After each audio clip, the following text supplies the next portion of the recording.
Je vous dirais vraiment que, étant donné que je suivais ce qui se passait aux États-Unis et que ça me paraissait merveilleux, je me suis dit que cet armateur français installé aux États-Unis, voulant venir retravailler à la française et qu'il vienne me trouver, je trouvais que c'était pour moi une chance extraordinaire.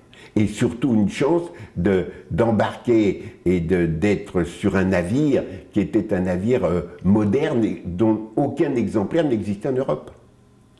Et ça a marché à ce moment-là? Oui. Ça a marché Oui. tout de suite? Ça a marché tout de suite. Oui, oui, oui, oui.